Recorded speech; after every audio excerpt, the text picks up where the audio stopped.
આગળ વાત પાટણની કે જ્યાં 398 કરોડના સાયબર ક્રાઇમ રેકેટનો પર્દાફાશ થયો। ઓપરેશન મ્યુલ હન્ટ અંતર્ગત પાટણ જિલ્લા પોલીસની કાર્યવાહી બેંક ખાતાઓ ભાડે આપનાર 24 આરોપીની અટકાયત કરાઈ છે। પાટણ, ચાણસ્મા અને હારીજમાં કુલ 14 આરોપીઓની અટકાયત કરવામાં આવી। આરોપીઓએ રોકડ રકમ, માસિક પેન્શનની લાલચ આપી ઊભી કરી હતી પેઢીઓ। ખાતા ધારકો પાસેથી એટીએમ, સહીવાળી ચેકબુક આરોપીઓએ લઈ લીધાનું પણ સામે આવ્યું। હારીજ નાગરિક સહકારી બેંકમાં કુલ 13 મ્યુલ એકાઉન્ટ ખોલી 398 કરોડનું ફ્રોડ કરાયું।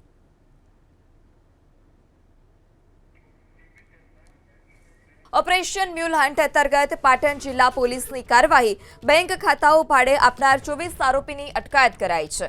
પાટણ, ચાણસ્મા અને હારીજમાં કુલ 14 આરોપીઓની અટકાયત કરવામાં આવી। આરોપીઓએ રોકડ રકમ, માસિક પેન્શનની લાલચ આપી ઊભી કરી હતી પેઢીઓ। ખાતા ધારકો પાસેથી એટીએમ, સહીવાળી ચેકબુક આરોપીઓએ લઈ લીધાનું પણ સામે આવ્યું। હારીજ નાગરિક સહકારી બેંકમાં કુલ 13 મ્યુલ એકાઉન્ટ ખોલી 398 કરોડનું ફ્રોડ કરાયું।